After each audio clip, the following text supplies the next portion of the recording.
방법은 다 바뀌고 있다는 걸 알아야 돼요. 거기에 적응해야 돼요, 우리가. 그렇지 않으면 우리가 뒤떨어집니다. 이 윤성호 원우님 지난주에 빵 맛있었습니다. 예. 며칠 먹었습니다. 연구실에 놓고 오는 사람들도 조금씩 성찬식 하듯이 떼먹고 너무 맛있었어요. 그 특이하게 맛있대요, 그 빵이요. 그래서 아유 정말 그 많은 빵을 사갖고 오시느라고 정말 애많으셨다 정말 감사하게 잘 먹었습니다. 어떻게 잘들 지내셨어요? 예. 네, 네. 전국에서 지금 주일도 사역하시고 이렇게 한자리에 모였습니다. 네, 함께 기도하고 시작하겠습니다. 하나님, 오늘도 하나님의 종들이 함께 모여서 말씀을 해야 합니다. 하나님께서 우리를 향하신 놀라운 비전과 뜻을 갖고 계신 우리가 바라보고 또 확신하며 그 길에 참여하고 그 길을 따라가기를 원합니다.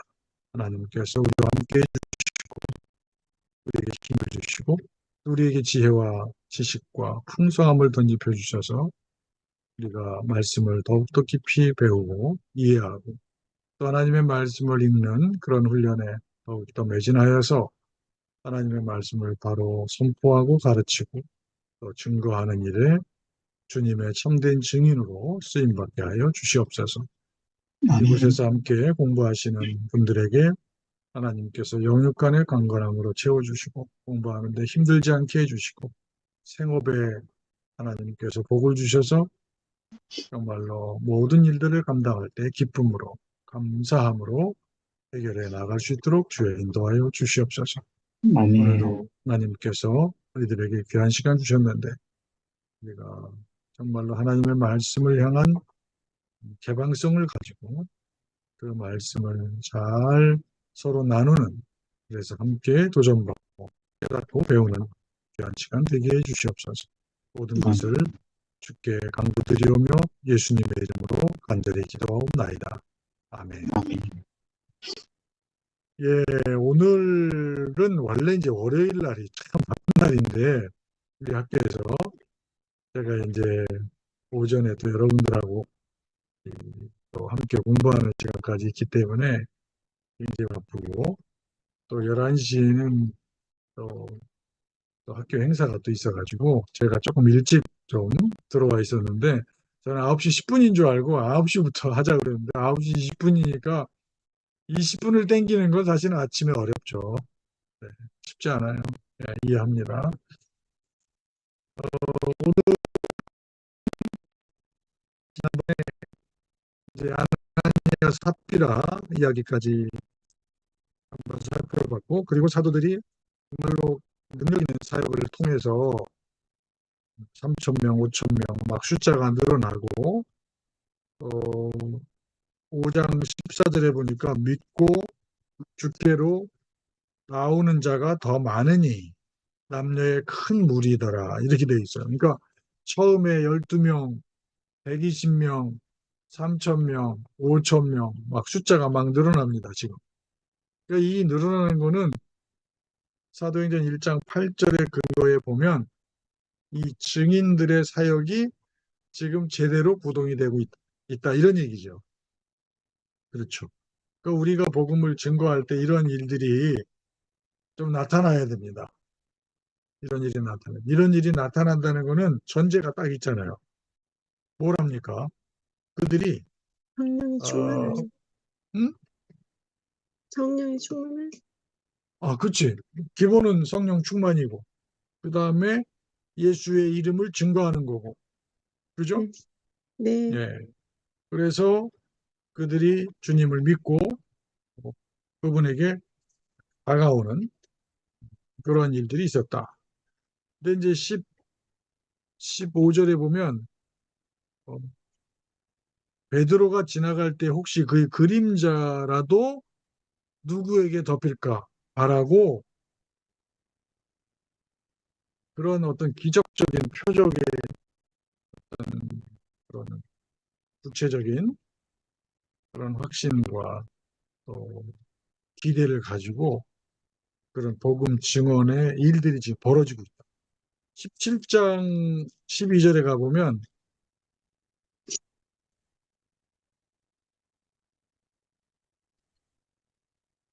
19장 12절에 보면 바울이 손수건이나 치마를 가져다가 병든 사람에게 얹으면 그 병이 떠나고 악기도 나갔다. 이런 말이죠. 네. 그러니까 이거는 결국은 예수의 능력, 또 예수 이름으로 벌어지고 있는 그 표적들이 나타나는 실상이네요. 이게. 그 선교하시는, 그 해외 선교하시는 분들 이렇게 간증 들어보면 이런 일들이 지금도 재현되고 있다는 거예요. 제가 말씀드렸잖아요. 그죠? 뭐 아프리카에서도, 베트남에서도, 남미에서도 이런 일들이 있어요. 그러니까 결국은 예수의 이름이 갖고 있는 능력이라고 하는 것은 이것은 예전이나 과거나 현재나 미래나 변할 수 없는 콘크리트한 것이다 하는 것을 아멘. 우리가 분명히 예, 확신해야 됩니다. 그러니까 이런 일들이 이제 벌어지니까 이 유대교의 대제사장, 거기 17절에 보면 사두개인의 당파가 다 마음에 시기가 가득했다. 저는 우리가 사역을 할 때 가장 중요한 게 뭘까?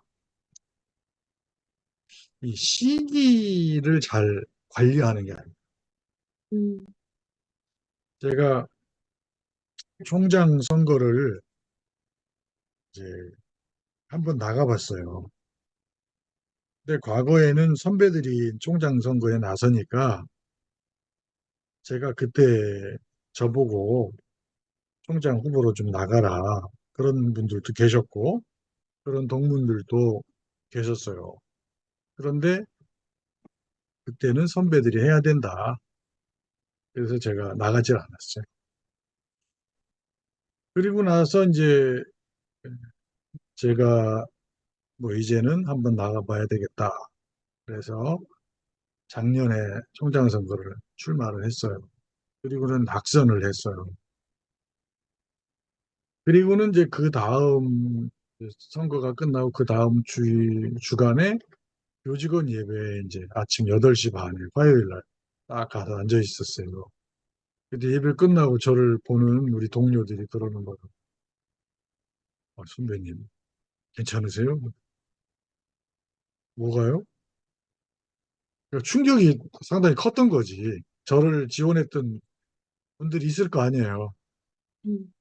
자기들도 충격이 큰데 저보고 어떻게 이 아침에 와가지고 여기 예배에 와 앉았냐는 거예요. 그거예요, 결국은. 그래서 제가 그랬어요. 하나님이 하시는 일이고 우리는 그것을 받아들일 뿐이다.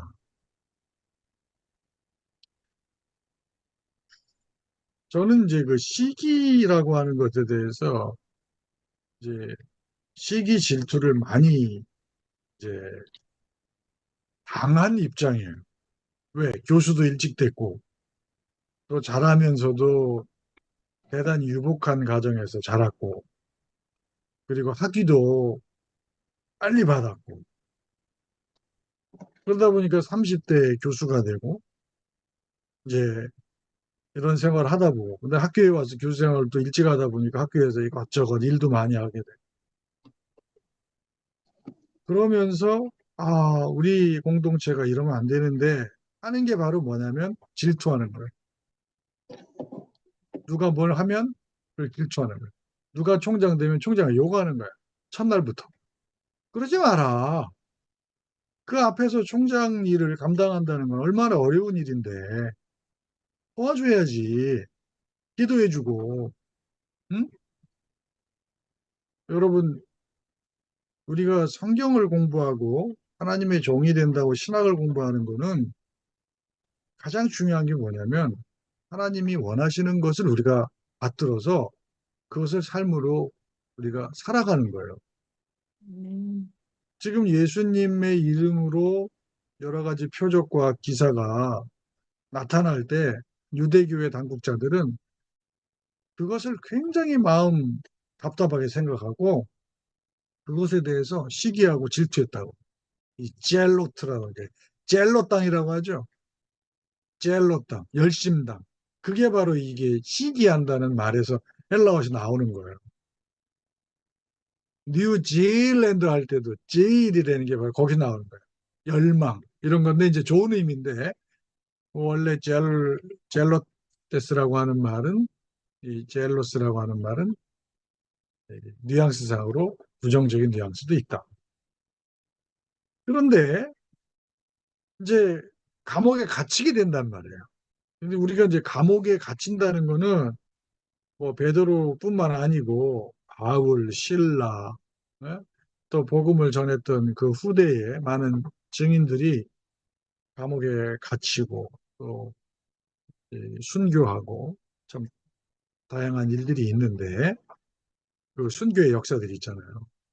그런 역사들을 보면 이게 이 고난의 역사 또 복음을 증거하면서 경험하게 되는 이제 그러한 일인데 이 초대교회부터 그런 일은 이제 재현되고 반복된다. 그런데 하나님께서 주의 사자를 보내서 이 주의 사자라는 말은 빌립이 사마리아에서 복음을 전할 때도 주의 사자가 야 남으로 가라 거기는 그 길은 광야라 할 때 주의 천사거든요. 앙겔로스 큐리오 주님의 천사. 주님의 천사가 등장한다는 얘기는 결국 뭐냐면 하나님이 그 일에 개입하신다는 거예요. 그러니까 결국은 그게 천사가 됐든 환상이 됐든 뭐 비전을 보건 방언을 하건 성령 충만함을 받든 이건 전부가 다 하나님의 일이다 하는 거예요. 하나님의 일. 그러니까 주의 종들이 고난 가운데 있을 때 시기와 박해 가운데 있을 때 하나님은 그 일에 개입하셔서 그들로 하여금 복음의 증인으로서 견고하게 설 수 있도록 그들을 지키신다 하는 거지. 그래서 21절에 보니까 그들이 듣고 새벽에 성전에 들어가서 가르쳤다. 대제사장들과 그와 함께 있는 사람들이 와서 사네드린과 이스라엘 족속의 원로들을 다 모으고 사람을 옥에 보내어 사도들을 잡아오라 하니 그러니까 이제 투옥을 시켰으니까 이제 재판을 해야 될 거 아니겠어요. 절차적으로. 그런데 사도들을 보지 못하는 거예요. 옥은 든든하게 잠겨져 있는데 지키는 사람들이 문에 서 있었는데 문을 열고 본즉 그 안에는 아무도 없다는 거예요. 이게 이제 소위 하나님이 천사를 보내서 하신 일이죠. 12장에 보면 베드로가 감옥에 갇혀 있을 때 그죠? 그런 비슷한 일이 또 거기서 경험이 되는데 그래서 24절에 성전 맡은 자와 제사장들이 이 말을 듣고 의심해서 이 일이 도대체 어찌 된 거냐? 이게 계속 어찌 된 거냐 얘기가 계속 반복되고 있어요. 어찌 된 거냐? 그러니까 하나님의 일이 하나님의 구원의 행동이 벌어지는 곳에서 믿지 않는 사람들의 반응은 항상 이게 도대체 무슨 일이냐? 이게 도대체 어찌 된 거냐? 자꾸 의심의 질문을 던진다 하는 것을 우리가 여기서 보게 되는 거예요. 옥에 가두었던 사람들이 성전에 서서 백성을 가르친다. 이게 뭐예요? 증인. 써놓으라 그랬죠, 제가. 여러분, 옆에. 성경에. 증인. 1장 8절하고 다 연결이 돼요. 우리가 실핏줄로 다 연결이 되잖아요. 그죠? 우리 혈관이. 그죠? 그것처럼 1장 8절의 모든 소스가 다 장면마다 연결이 되고 있다. 성전 맡은 자가 이 성전 경비대장이라고 그랬어요. 대제사장 바로 밑에 있는 호위층이라고 그랬어요. 고아들과 같이 가서 그들을 잡아왔으나 강제로 하지 못하는 것은 백성들이 그들을 돌로 칠까 두려워합니다. 왜 돌로 쳐요? 대제사장이나 경비대장이나 뭐 이런 사람들을 왜 돌로 칠까요? 지금 사람들이 보니까 뭐 병들었던 사람도 낫고 뭐 기가 막힌 일들이 막 벌어지고 있으니까 아니 우리는 이 사도들로 인해서 정말로 구원의 경험을 하고 있다. 응? 그리고 앉아 있던 사람이 지금 일어나서 걷고 있단 말이야. 이런 일들을 백성들이 경험하니까. 그들을 끌어다가 공회 앞에 세우니 대제사장이 질문합니다. 우리가 이 이름으로 사람을 가르치지 말라고 금했는데 너희가 너희 가르침을 예루살렘에 가득하게 하니 이 사람의 피를 우리에게 돌리고자 함이로다. 여러분들 그 마태복음 27장에 가보면 25절에 이 빌라도가 아무 성과도 없이 도리어 밀란이 나려는 것을 보고 물을 가져다가 무리 앞에서 손을 씻으며 이르되 이 사람의 피에 대해서 나는 무죄하니 너희가 당하라. 그러니까 25절에 보니까 27장 25절 백성이 다 대답하이르되 그 피를 우리와 우리 자손에게 돌릴지어다. 이런 얘기 하거든요. 소위 그 엔타이세마이티즘이라고 하는 소위 반샘족주의의 그런 얼개가 거기 딱 나오는데 이게 뭐라고 하냐면 이 사람의 피를 우리에게 돌리고자 함이 아니냐 이런 얘기도 뉘앙스상으로는 이제 유대인들이 지금 그런 그 메시아의 어떤 죽음과 관련돼서 그들이 가지고 있는 꺼림칙한 그런 뉘앙스가 마태복음 27장 25절하고 뉘앙스상으로 유사한 표현이다. 이렇게 보는 거예요. 베드로와 사도들이 대답하이르되 사람보다 하나님께 순종하는 것이 마땅하다. 이거는 신적인 필연이라고 그랬어요. 이거는 해도 되고 뭐 피해도 되는 게 아니라 이거는 마땅히 할 일이다. 너희가 나무에 달아 죽인 예수를 우리 조상의 하나님이 살리시고 이스라엘에게 회개함과 죄사함을 주시려고 그를 오른손으로 높여서 임금과 구주로 삼으셨다. 즉 이거는 하나님의 구원 계획이 지금 이렇게 착착 이루어지고 있다. 하나님의 언약과 하나님의 약속이 예수 사건을 통해서 이루어졌다. 그래서 우리는 이 일의 뭐다? 증인이다. 증인이다. 말했죠. 증인이다. 그랬어요. 하나님이 자기에게 순종하는 사람들에게 주신 성령도 증인이다. 그러자 그들이 듣고 크게 노해서 사도들을 없이하려고 할 때에 누가 등장하냐면 바리새인인 가말리엘이 등장합니다. 여러분 이 가말리엘 사람은 어떤 사람인지는 이 본문상으로는 잘 모르죠. 그러나 힐렐 학파, 힐렐의 손자라고 일컬어지는 가말리엘 1세가 아니냐 그렇게 우리가 추측을 합니다. 이 가말리엘이라고 하는 사람이 율법 선생인데 디다스칼로스 율법을 가르치는 선생인데 모든 백성에게 존경을 받는 사람이에요.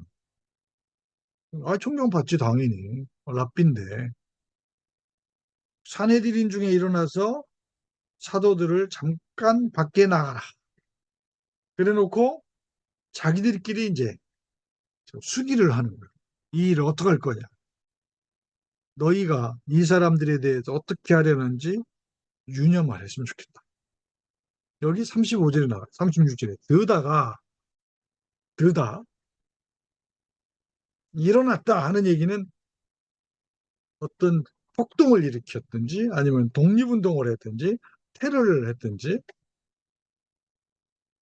이스라엘 역사에서 등장했던 사람, 소위 반란의 역사. 유대인들의 관점에서 본다면 이 사람들은 어떤 면에서 독립운동을 했던 사람입니다.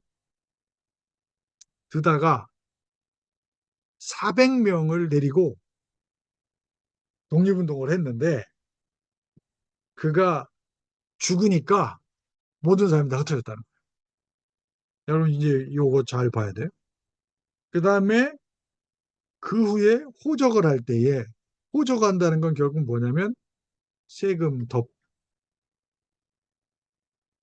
세금 더 받아가려고 소위 폴텍스 인두세 같은 거 받아가려고 무슨 세금을 받아가려고 하는 거예요. 갈릴리의 유다가 또 폭동을 일으켜서 사람들이 막 따라갔는데 그도 망한즉 이거 그도 이제 죽었다 이거예요. 붙잡혀서 모든 사람이 다 흩어졌다. 그의 추종자들이 다 흩어졌다는 거예요. 그런데 이 사람들을 보니까 좀 조심했으면 좋겠다는 거예요. 왜 그러냐? 이 사람들을 상관하지 말고 버려줬으면 좋겠는데 이들이 전하는 사상과 이들이 행하는 소행이 사람으로부터 났으면 무너질 거고 만약 하나님께로 났다면 너희가 그들을 무너뜨릴 수도 없고 도리어 하나님을 대적하는 수가 되니 조심하라. 요게 이제 여러분들 설교하실 때 요 대목이 상당히 난 중요하다고 봐요.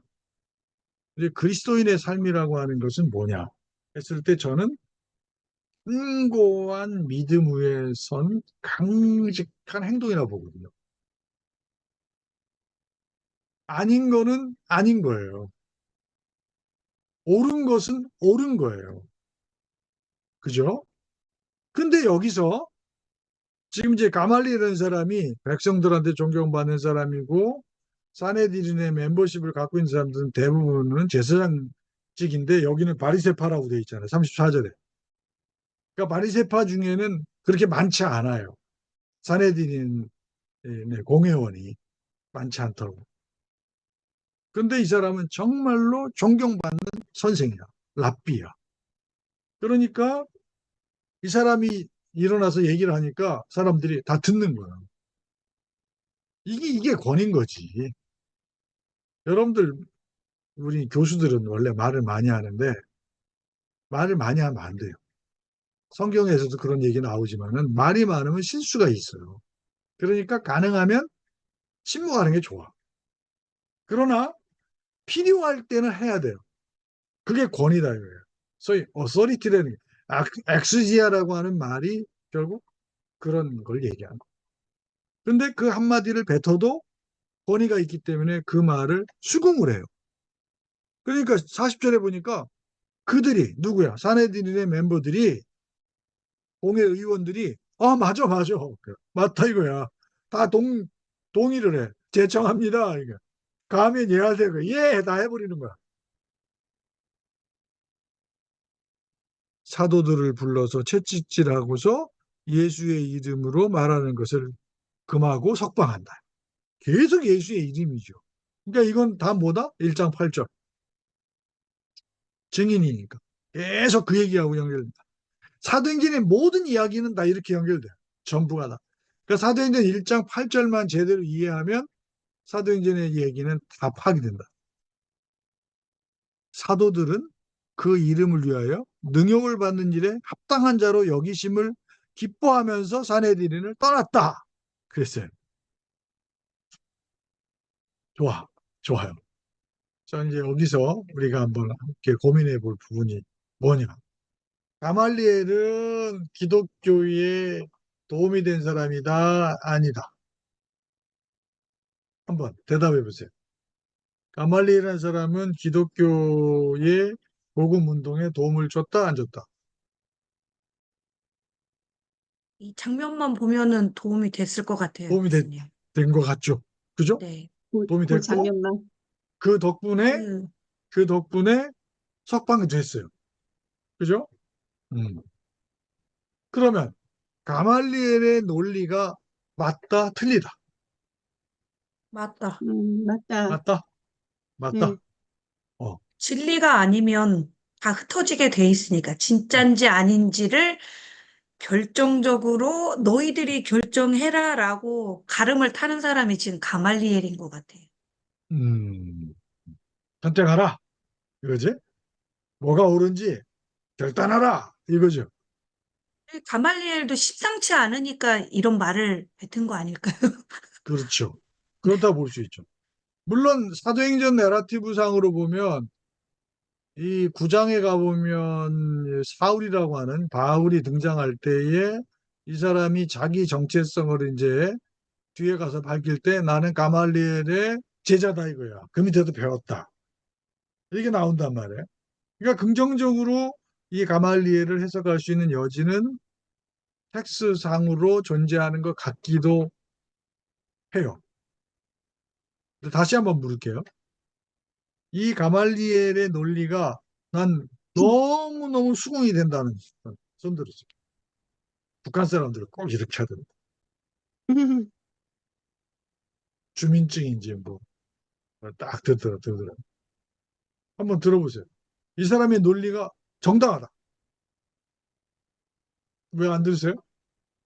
어, 한 분? 한 분? 한 분만? 그러면 정당하지 않다. 논리가 정당하죠. 여기서 지금 주장하는 어, 말만 말씀하시는 거죠? 여기서. 아, 네, 저는 정당하다. 정당하다. 정당하다. 우리 안재영 어느님은 정당하지 않다. 정당하지 않다. 그래 생각합니다. 왜 왜요? 정당하지 않다고 생각하면, 예, 이분의 그 포지션 자체가 중립적인 포지션을 취하고, 지금 현대의 정치사들 보면 또 수정주의자들 같이 다 책임을 회피하는 입장에서 리더의 결단을 안 내려주는 것 같아요. 사실은 로마로 인해서 이스라엘이 이게 침범을 당해서 사실은 독립운동을 하는 자들의 입장이었지 않습니까? 그죠? 그런 입장에서 사실 약간 표준말로 좀 해주시면 좋겠어요. 예, 그 자기 집에 강도가 들어왔는데 총칼을 들고 밖으로 뛰쳐나가서 물리치는 것은 그건 테러가 아니거든요. 그래서 드다의 행동이라든지 갈릴리 유다 행동에 대해서 정책적으로 민족주의적으로 충분히 옹호하고 나설 수 있는데 거기에 대해서 중립적인 입장을 취하고 있는 것과 그리고 사도들도 그냥 어, 내주면 좋은데 채찍질해서 이렇게 놓아주는 것 자체를 봐서는 굉장히 그 애매모호한 포지션을 취하지 않고 있나 그렇게 생각됩니다. 네. 아, 좋아요. 그, 중립적이다. 중립적이다. 그거에 대해서 내가 상당히 어, 공감을 하는 게 지금 이 드다하고 갈릴리의 유다는 하여튼 그 사람들이 독립운동을 했든 뭘 했든 하여튼 그걸 테러로 보든 뭘 하든 간에 정치적인 메시아 운동을 했던 사람들이에요. 그 사람들은. 민족주의자예요. 또 애국주의자예요. 예수님 어떤 분입니까? 예수님하고 그 예수님은 사람들하고 기본자죠. 비교할 수 있나요? 아니요? 비교 자체가 안 되죠. 비교할 수 없어요. 예수님은 메시아고, 메시아는 하나님이 기름 부어서 보내신 하나님의 아들이고, 그런 구원자, 만왕의 왕이고, 그죠? 이 논리 자체가 지금 가말리엘의 논리 자체가 성립할 수가 없어요. 그 다음에 우리 안재영 원호님 얘기했듯이 이 사람은 회색 분자야. 회색 분자. 만약 이렇게 됐다면 이렇게 됐을 텐데 이렇게 된 거 보니까 이상하다 이거예요. 확신 있는 진리의 선포자가 아니에요.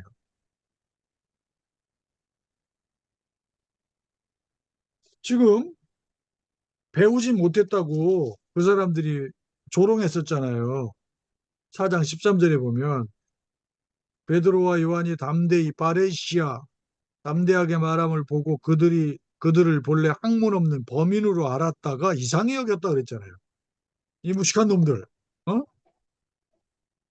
근데 그 무식하다고 무식하다고 자기들이 손가락질하고 뭉갰던 그 사도들은 뭐라 그래요? 41절에 사도들은 그 이름을 위하여 능욕받는 일에 합당한 자로 여기심을 기뻐했다. 이거예요. 그 진리에 대해서 확고부동함. 여러분, 누가복음 1장에 보면요. 데오빌로가 당신이 알고 있는 것을 더 확실하게 하려고 내가 쓴다는 거야. 확실하게. 이 복음의 진리라고 하는 것은 확고부동함에 있어요. 이거는 변질될 수가 없어. 이거는 세대가 바뀌고 문화가 바뀌고 세계관이 바뀌고 정치 이데올로기가 바뀐다고 해서 바뀌는 게 아니에요. 하나님의 말씀은 진리이기 때문에 그 진리 앞에서 우리는 죽음도 불쌍할 수밖에 없는 거예요.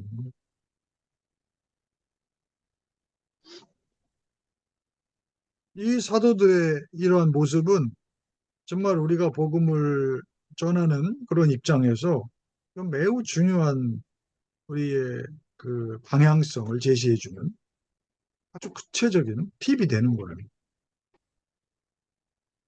그들이 날마다 성전에 있든지 집에 있든지 예수는 그리스도다, 예수는 메시아다 가르치기와 전도하기를 그치지 않았다. 이거예요. 증인.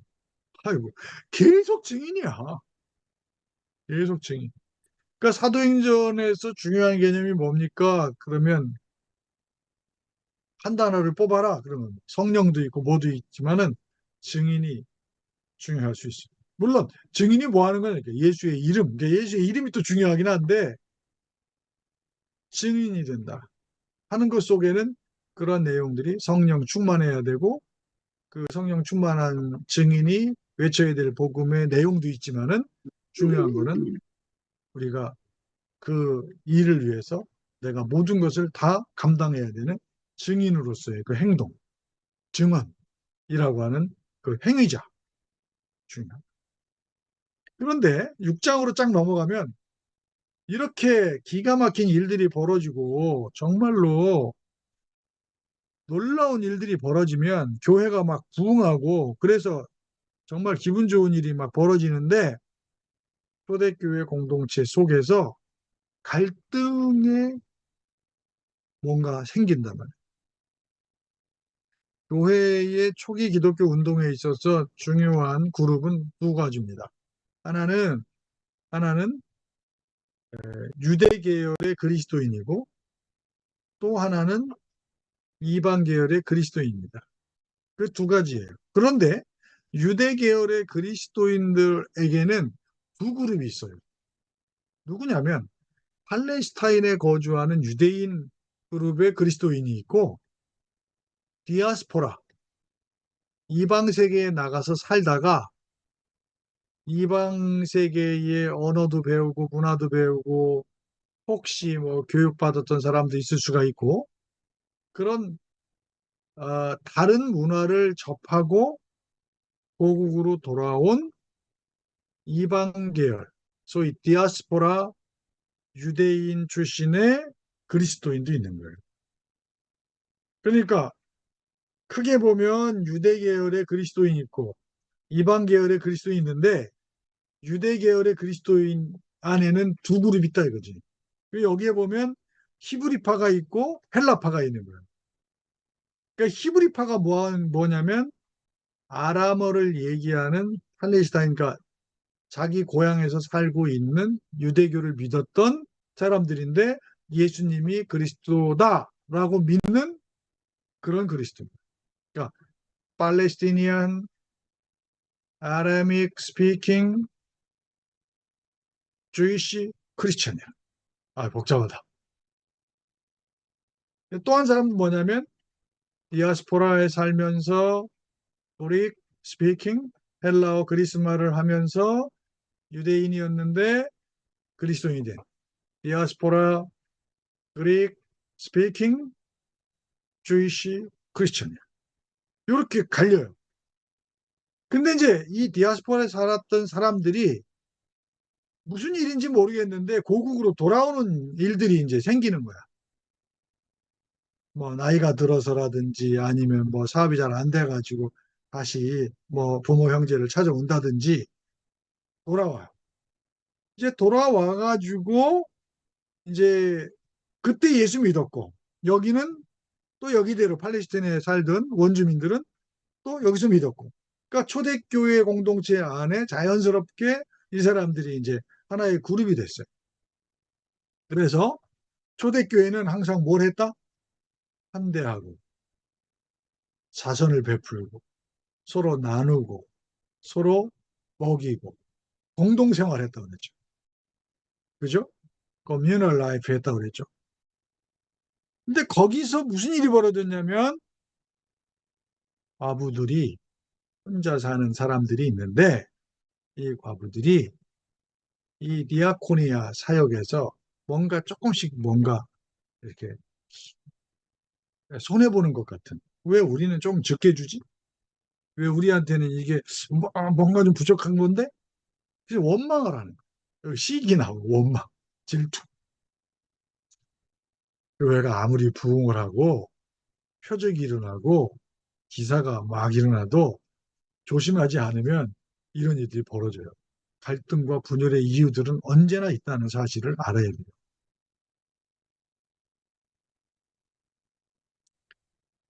그래서 헬라파 유대인하고 히브리파 유대인하고 사이에 갈등의 골이 생겨버려요. 그러니까 이 열두 사도는 어디 쪽 사람이에요? 마이크 켜고. 히브리파 유대인.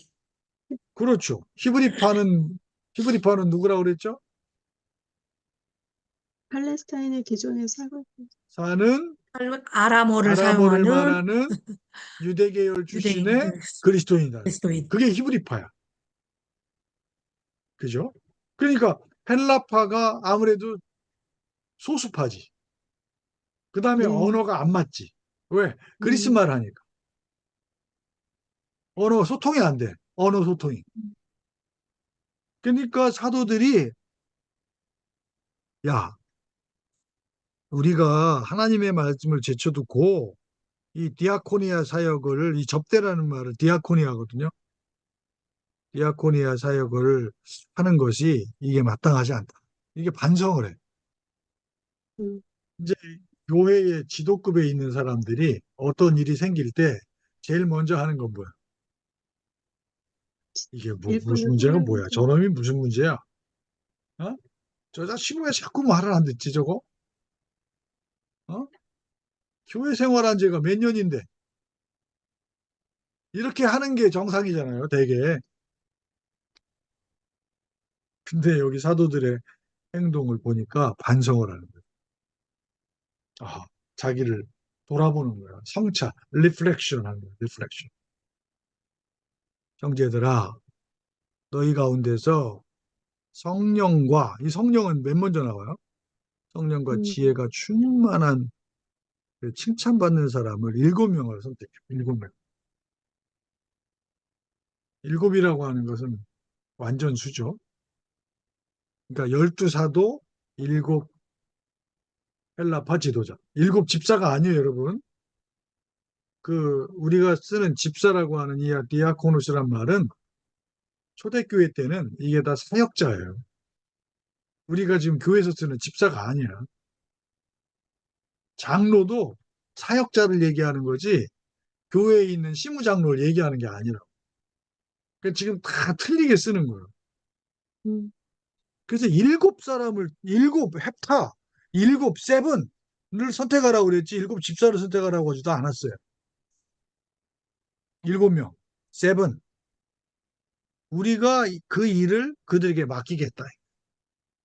그 어떤 문제가 생기니까, 그럼 우리가 지금까지 이걸 주도했는데, 잘못된 거니까 우리는 손 떼고 일단 좀 더 잘할 수 있는 사람들, 그걸 책임 맡겨서 이 일을 해결하도록 하자는 거라고. 멋지지 않아요? 음, 멋지잖아요. 뭔가를 이렇게 주도하려고 하고 내가 모든 것을 장악하려고 하는 게 좋은 게 아니에요, 여러분. 요거를 손을 조금 펴서 양보하고 공유할 수 있는 이런 것들이 이 사역에 있어서 매우 중요한 거예요. 그리고 어떤 갈등이나 분열의 이유가 생길 때 그것을 깊이 있게 성찰하는 게 매우 중요하다. 그리고 여기서 보면 어떤 문제가 딱 생겼잖아요. 1절에 원망하니까 2절에 그냥 우리가 아, 반성해야 된다. 딱 나오는 거예요. 지금. 굉장히 긴급한 거야. 이게. 어떤 위기, 갈등, 문제, 소지가 생길 때는 이거를 너무 고민할 필요가 없어. 그냥 딱 손을 펴서 하나님이 원하시는 대로 하도록 양보하고 그것을 분점시키는 거예요. 그러니까 독점이라고 하는 거, 모노폴라에 되는 거 있죠. 독점. 독점은 죄다. 기독교 사상에서요, 독점은 죄입니다. 여러분들 목회하실 때 항상 그거를 중심으로 생각하시고, 얘는 교구별로 이렇게 있잖아, 교구. 또 어느 교구는 조금 잘 사는 사람이 있고, 어디 교구는 못 사는 사람이 있고. 아니, 내가 딱 갔는데, 아니, 강남에 있는 교회 갔더니 나한테는 교구를 안 맡겨. 나는 너무 좋은 거야. 왜? 난 유학 가야 되니까 군목 마치고 유학을 가야 되니까 목사님 비서야. 아, 할렐루야. 근데 어떤 사역자들은 저 A 구역하고 B 구역 쪽이 부자가 많아. 소초동하고 저기 개포동하고 저쪽에 저 역삼동 쪽하고 그다음에 저 넘어 청담동과 압구정동 쪽이 이 부자가 많아. 근데 뭐 신림동이나 죄송해요. 제가 동을 얘기해서 저 뭐야 저 신림동 뭐지 봉천동 뭐 이런 쪽 그쪽은 뭐 난곡 이런데 달동네 있고 싫은 거야. 그러니까 막 이래 기분 나빠가지고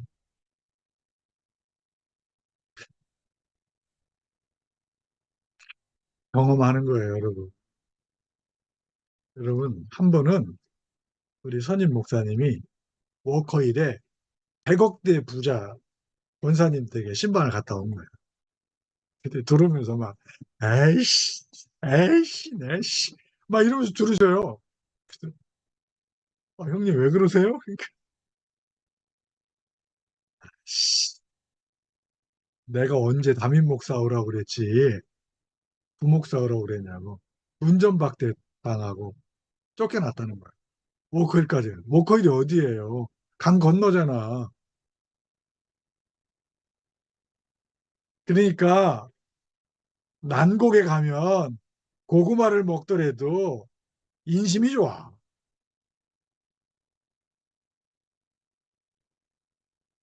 목회라고 하는 게 무슨 목사가 무슨 뭐 돈 받으러 다녀? 세리야? 아니거든요. 하나님이 맡긴 것을 감사하게 생각하고 그 일에 충성하면 됐다. 근데 여기 보니까 7사람을 이제 선택을 했는데 그 중에 보니까 5번, 5절 믿음과 성령이 충만한 사람 스데반, 그 다음에 빌립, 그 다음에 나머지 5사람 필요 없어요. 무대에 나오지도 않은데 뭐 목사고시에만 나오지. 목사고시에 나오니까 외우세요. 스데반, 빌립, 브로고노, 니가노르, 니가노르, 니가노르, 디몬, 바메나, 그 다음에 니골라. ニコラ、 7사람인데 이제 스데반은 7장에 나오고 빌립은 8장에 나옵니다. 이제 등장을 하죠. 그죠? 그렇게 7사람이 이제 선택이 돼요. 그래가지고 그들이 이제 히브리파, 그러니까 사도들을 중심으로 해서 그들은 말씀을 전하고 기도하는 일에 우리가 전념하겠다. 그러니까 하나님의 말씀이 점점 왕성해서 제자의 수가 더 심히 많아지고 허다한 제사장의 무리도 이 도에 복종했다. 이제는 120명, 3,000명, 5,000명, 뭐, 많은 사람들, 그 다음에 더 많은 사람들, 그 다음에 제사장의 무리도 예수님을 믿게 됐다는 거예요. 어마어마한 일이 지금 벌어지고 있어요. 지금 사도행전의 이 장면에서 어떤 일이 벌어질지 우리는 몰라요. 이 지평이 확대되는, 이게 지평이 확대. 예루살렘부터 땅끝까지 가라 하는데 이 지평 확대를 통해서 하나님의 구원 역사가 어떤 일이 벌어질지 우리는 몰라. 상상할 수 없어. 이 어마어마한 일들이 벌어지고 있는 거예요. 어마어마한 일들이. 스데반이 은혜와 권능이 충만하여 큰 기사와 표적을 민간에 행했다. 이거야. 여러분, 스데반이라는 사람이 지금 뭐 때문에 선택이 됐어요? 뭐 때문에? 성령이 충만한 사람. 아니, 구제하라고 선택이 됐잖아. 네. 그죠? 네. 그 디아코니아 사역을 위해서 부름을 받았어요. 그런데 이 스테반이라는 사람도 지금 잘 얘기하셨는데 성령과 지혜가 충만하고 믿음이 충만하니까 그들이 구제하는 일에만 헌신한 게 아니라 복음을 전하고, 음? 8절에 은혜와 권능이 충만하여 기사와 표적도 행할 수 있을 정도의 어마어마한 사람인 거예요. 어마어마한 사람. 9절에 보면 자유민들, 이 사람들은 자유민은 누구냐면 리베르 리베르티노이, 자유민들은 이 사람들은 어, 노예였다가 해방된 사람들. 이걸 뭐라고 써놓으시면 되냐면 해방 노예들, 해방 노예. 그러니까 노예였다가 해방된 사람들을 해방 노예라고 그래요. 구레네, 알렉산드리아, 길리기아, 아시아, 이 아시아는 소아시아예요. 우리 한국에서 간 게 아니고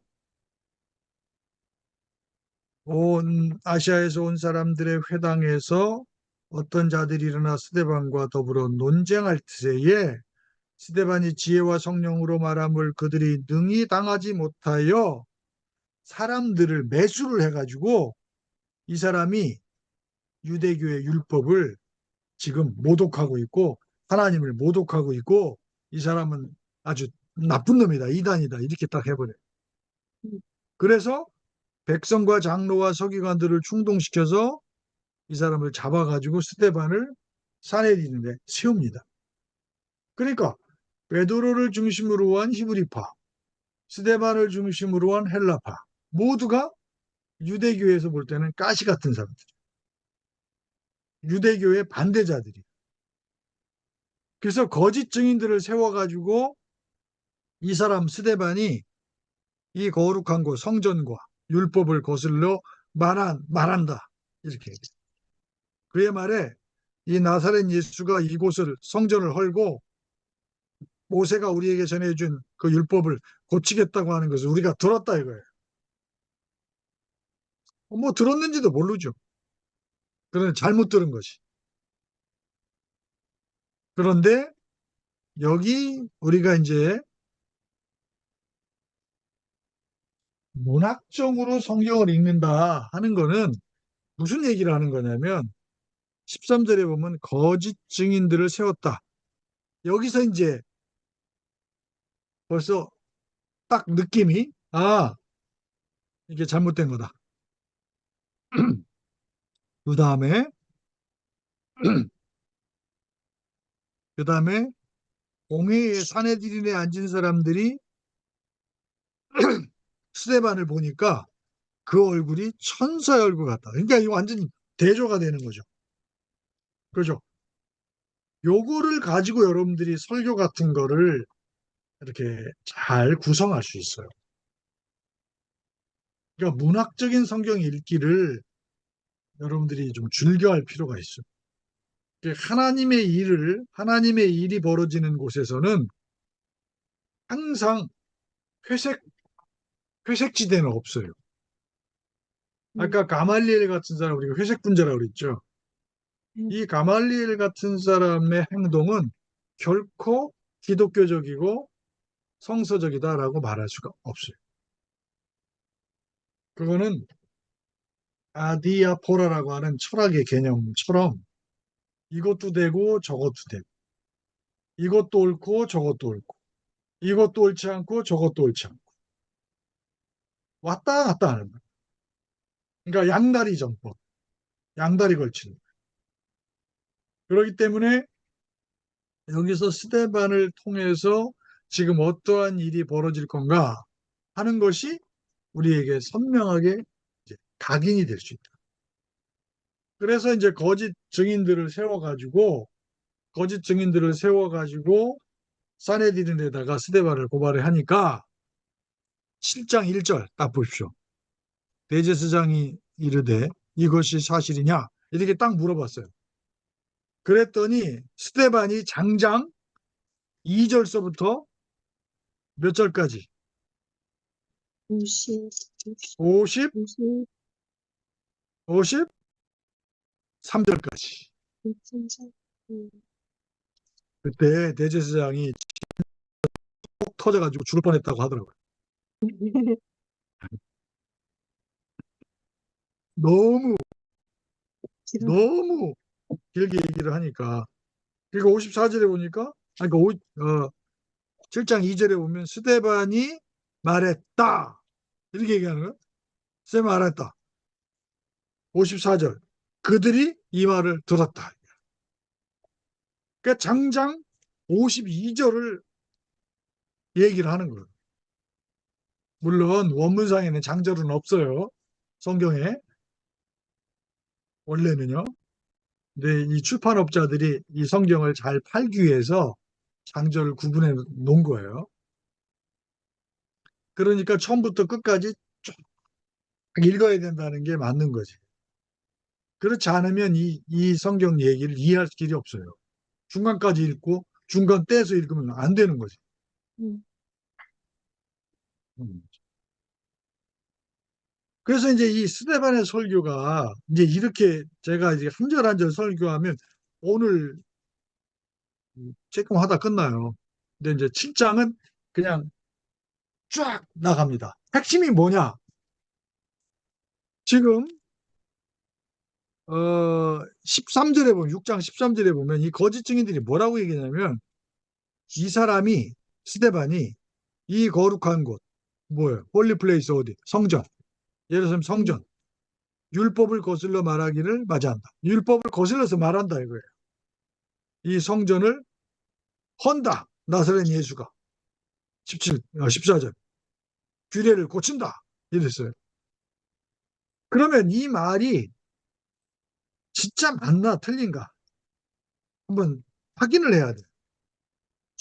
확인할 수 있는 구절이 48절이에요. 48절 다 가보세요. 다 같이 한번 시작. 다윗이 하나님 앞에서 은혜를 받아 야곱의 집을 위하여 48절입니다. 그러나 지극히 높으신 이는 이는 손으로 지은 곳에 계시지 아니하시나니 선지자가 말한 바 바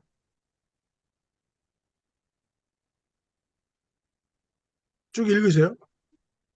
주께서 그래서 이르시되 하늘은 나의 보좌요 땅은 나의 발등상이니 너희가 나를 나를 위하여 무슨 집을 짓겠으며 나의 안식할 처소가 어디냐. 이 모든 것이 다 내 손으로 지은 것이 아니냐와 같으니라. 또 보기 보고 모기가 기에 할례를 받지 못한 사람들아 사람들아 너희도 너희 조상과 같이 항상 성령을 부르는도다. 너희 조상들 너희 조상들이 그러기 사람 중에 선지자를 누구를 박해하지 아니하였느냐. 의인이 오시리라 오시리라 예고한 자들을 그들이 그들이 죽였고 죽고 이제 너희는 너희는 의인을 잡아 자요 해난 해난 자가 자가 되나니 너희는 천사가 전한 전한 율법을 받고도 지키지 지키지 아니하였다 아니하였다 하니라. 하니라.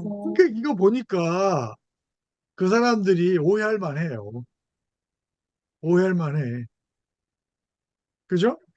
근데 이제 스데반이 설교를 쫙 하는데 스데반이 사도행전에서 최고 멋진 설교예요. 제가 볼 때는 가장 멋진 거. 이 사람이 지금 딱 논리를 정연하게 이제 얘기를 하는 거예요. 이스라엘 족장 중에 제일 유명한 사람이 누구예요? 아브라함. 아브라함. 아브라함이 하나님을 어디서 만났냐? 이거 어디서 만났어요? 갈대아우르. 어디서 만나? 야, 우로에서 갈대아우르. 우상이 바글바글한 곳에서. 갈대아 땅에서. 갈대아 땅. 메소포타미아예요. 메소포타미아가 어디 뭐 예루살렘 옆 동네입니까? 이방 땅이에요. 그 다음에 요셉. 요셉은 하나님 어디서 만나요? 애굽입니다. 모세는요? 미디안 미디안 광야에서. 시내산에서 시내산. 가시떨기나무 불꽃 속에서 쉬운 산이 아니에요. 그러니까 이 스테반은 뭐라고 얘기했냐면 지극히 높으신 분, 휩시스토스. 그분은 사람의 손으로 케이로 포이에토이스. 사람의 손으로 지은 곳에는 계시지 않는다 이거예요.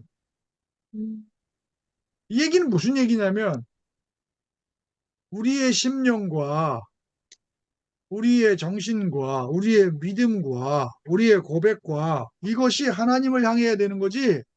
금덩어리 쌓아놓고서 기가 막히게 돌로 이거 안 무너진다.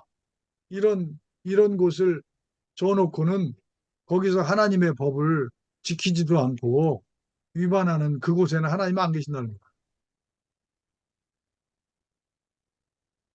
저 지하실 교회 물 나오는 교회도 거기에 우리의 고백이 있고 눈물이 있고 감사가 있고 응? 하나님을 향한 찬미가 있으면 하나님 거기 계시다는 거예요. 이 어마어마한 선포를 하니까 믿음 없는 애들이 이해가 돼 이게? 그 몸이 성전이신 하나님의 아들 예수님이 메시아고 구원자라고 하는 그 믿음을 갖고 있는 사람의 안목이 아니고서는 이런 설교를 들을 수가 없는 거예요. 그러니까 결국은 스데반의 설교의 핵심 구절은 뭐냐면 48절이에요.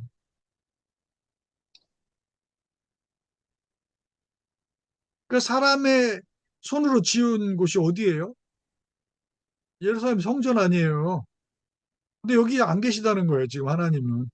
그러니까 유대인들은 그걸 알아들을 길이 없는 거예요. 알아들을 길이 없어요. 예수님이 그랬잖아요. 내가 사흘 후에 부활할 것을 얘기한다.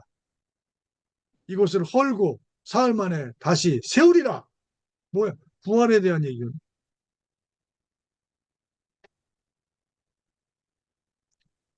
이 스데반이 이런 이런 말씀을 기가 막히게 전하니까 마음에 찔려 54절 그들을 향하여 이를 갈아 그를 향하여 이를 갈았다. 그런데 스데반은 오히려 성령이 충만하여 하늘을 우러러 하나님의 영광과 예수께서 하나님 우편에 서신 것을 봤다. 여러분, 예수님은 되게 어떻게 하고 계셔요? 하나님 우편에 보좌 앉아겠죠. 우편에 앉아 계셔요. 앉아 계셔. 여기만 서 계셔. 성경에 여기만. 왜 서셨을까? 그러니까 56절에 보니까 말하되 보라 하늘이 열리고 인자가 하나님 우편에 서신 것을 본다. 야, 여러분 지금 서울신학대학교에 와서 공부하시는데 서울신학대학교가 이렇게 좋은 학교라는 게 여기 2번 나오네. 서신, 서신, 서울신학대학 줄임말이에요? 네, 서신. 뭐 장신, 총신, 한신 다 그러잖아. 합신 뭐 이러잖아. 서신. 그러니까 왜 인자께서는 왜 하나님 보좌 우편에 서 계실까요? 심판하시려고요. 응? 재판을 심판하시려고. 심판하 누구를? 그 사람들을? 아, 앉아 계신다는 의미는 아직 시간이 안 돼서 기다리시는 거고. 응원하시려고? 서신다는 것은 스테반 응원? 아, 스데반의 응원. 네. 나는 이거를 이렇게 보고 싶어요. 스데반이야말로 예수님을 가장 감동시킨 사역자다. 왜 그러냐면 그 59절하고 60절을 보세요. 그들이 돌로 스데반을 치니 스데반이 부르짖어 이르되 주 예수여 내 영혼을 받으시옵소서. 주여 이 죄를 그들에게 돌리지 마옵소서.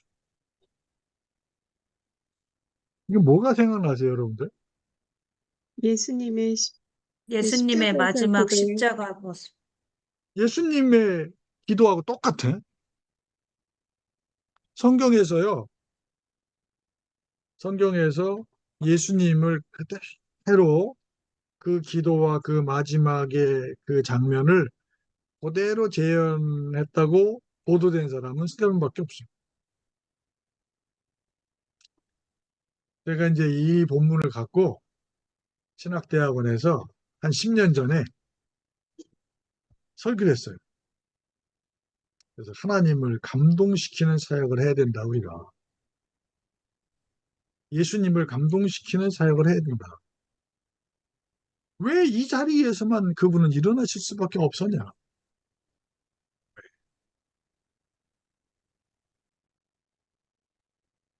이런 사역이 될 때에 우리는 진정으로 증인이다 하는 말을 우리가 감히 내가 주의 증인이다 하는 이 고백을 우리가 감히 할 수 있는 게 아니다 하는 것이.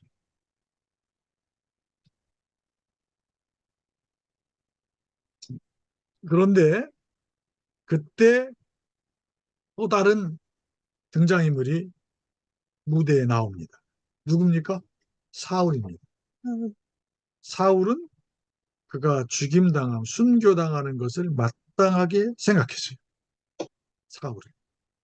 그러니까 한 사람의 지도자가 사라지니까 또 누군가 하나님이 세우시는 것 같은데 지금 장면은 이 사람은 아닌 것 같아요. 음, 그죠? 왜? 스데반이 이렇게 처절하게 돌 맞아 죽는데도 옳다는 거예요. 그 다음에 58절에 보면 증인들이 옷을 벗어가지고 사울이라고 하는 청년의 발 앞에 뒀다 이거예요. 이게 이제 증거품이거든. 증거품. 서로가 우리가 지금 같이 하는 거다. 딱 그 증인을 써주는 거예요. 이건 예수의 증인을 죽이는 증인이야. 음, 여기서 이제 완전히 컨버트가 되는 거예요. 회심을 해가지고. 그죠? 그래서 이제 이 사울이 누굴까 기대하게 되는 거지. 이런 걸 뭐라 그런다? 우리 문학적으로 암시 기법이에요. 암시. 예상 기법. 이걸 통해서 독자로 하여금 뭔가가 기대하게 만든 음, 뭔가. 이 사울이 도대체 누구지? 이 사람은 왜 마땅하다고 생각했지? 네, 9장에 가면 이제 짠 나타나는. 근데 8장에서는 감초나. 그 사람 이름만 딱 올려주는 거예요. 여러분 목회하실 때도 이렇게 하셔야 돼. 목회하실 때도. 성도들에게 뭔가 기대하게 하고 뭔가 예상하게 하고 뭔가 내가 담임 목사님이 뭔가를 지금 계획하고 있다는 것을 성도들로 하여금 기도하면서 그것을 알아보게 하는 거예요. 그런 목회 스킬이 필요해요. 광고 같은 데다 하나 살짝 넣어놔도 믿음이 좋은 사람들은 광고 하나의 단어만 갖고도 아, 우리 목사님이 뭐 때문에 이런 기도 제목 올렸구나 하는. 그래서 이제 사울이라고 하는 사람이 이제 무대에 등장하고 그리고 나서 사울이 그날에 예루살렘에 있는 교회에 큰 박해가 나가지고 이제 이 스데반 같은 놈, 이 악질도 제거했으니까 이제 그 똘마니들 다 싹 제거해버리자. 응? 그래가지고 막 박해가 막 일어난 거야. 그런데 사도들 외에는 다 유대와 사마리아로 다 흩어졌다. 이게 소위 디아스포라가 되는 거야. 이 디아스포라의 첫 흔적이에요.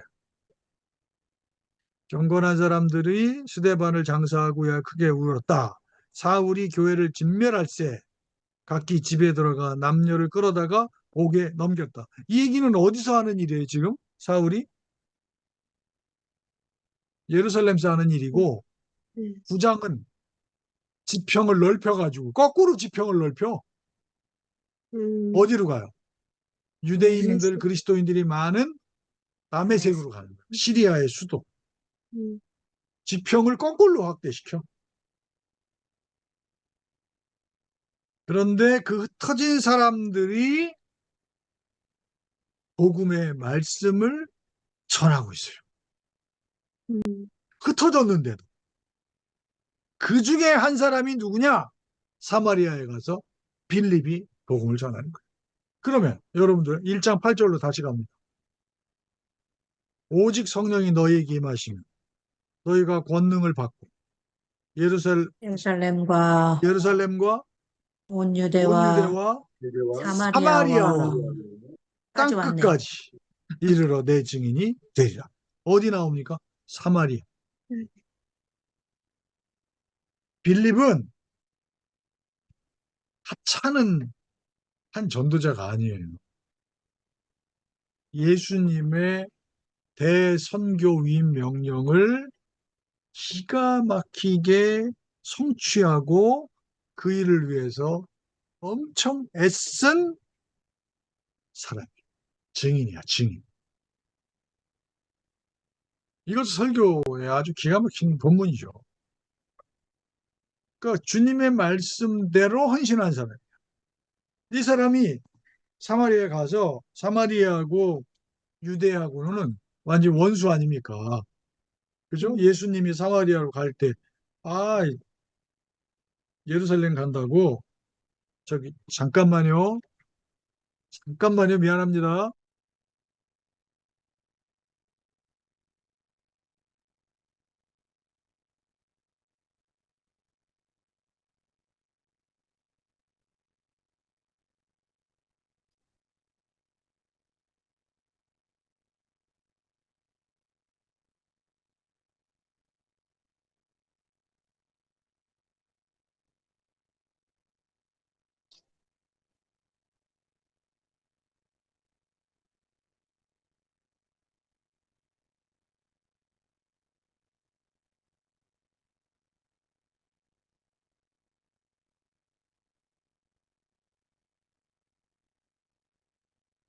아유, 미안합니다.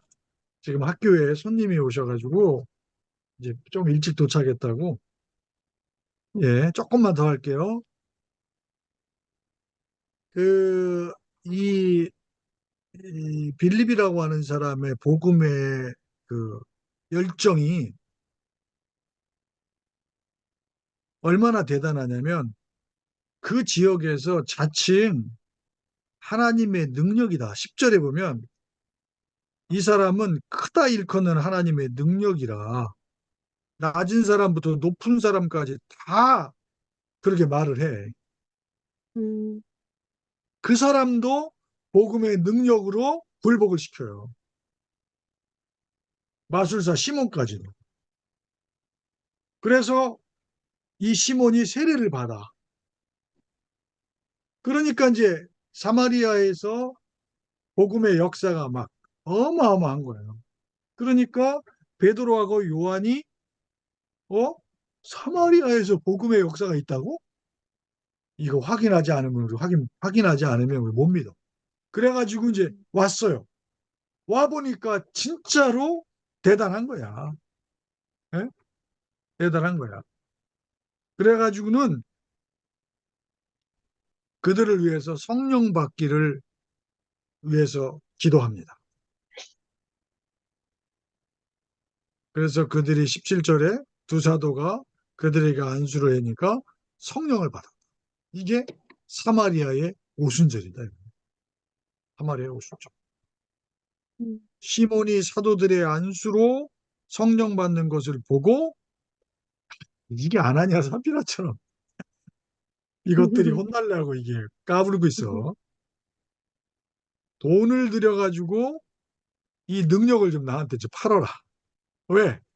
사람들이 자기를 하나님의 능력, 신의 능력이다. 이렇게 지금 따라다니는데 이제 내가 진짜 성령까지 주는 것까지 생기면 나는 이제 예수도 믿고 님도 보고 뽕도 따고 뭐 다 하는 거야. 다 하는 거야. 그러니까 베드로가 야 이놈아 성령 받는다는 게 어? 우리가 돈 주고 주고받는 건 줄 알아? 이건 뭐야? 선물이야. 누구로부터 오는? 하나님으로부터 오는 선물이야. 내 은과 네가 네 은과 함께 망할 거야, 임마.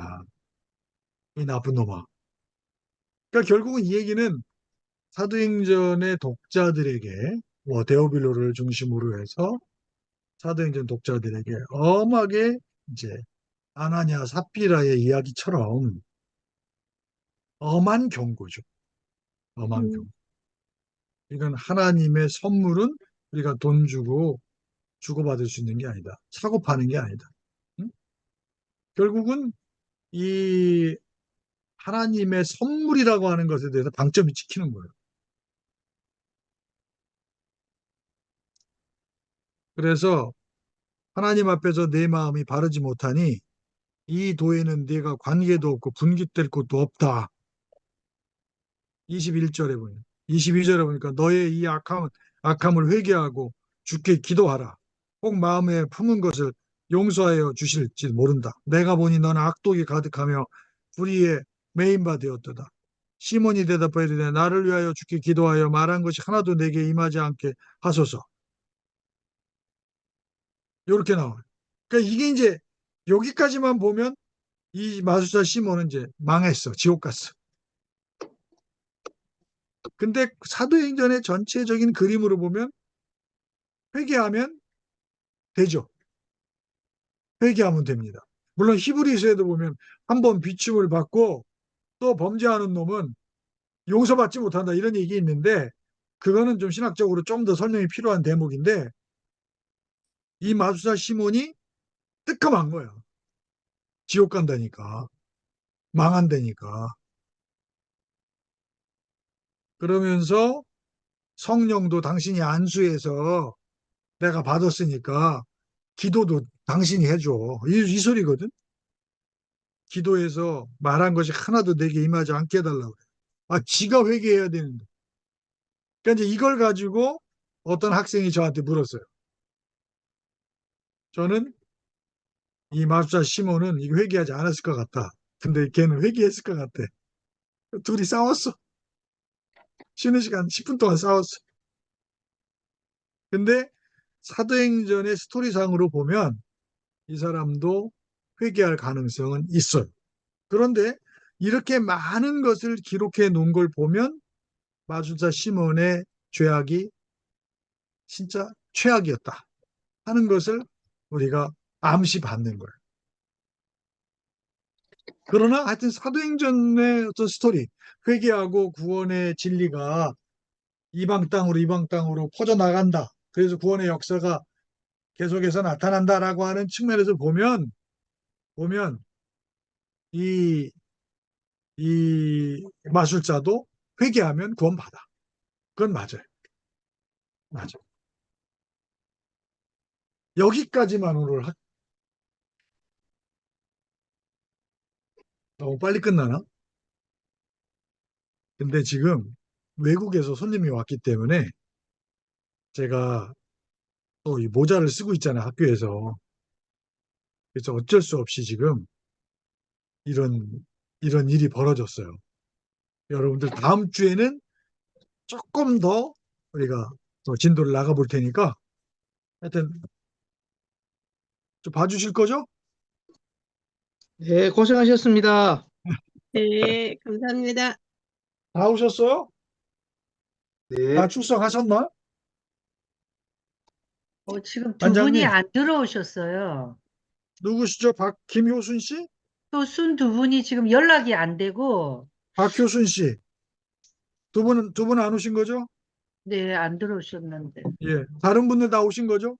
네. 네, 오케이. 수고하셨습니다. 네, 감사합니다. 감사합니다. 감사합니다. 예, 오늘 좀 빨리 끝나서 미안하고요.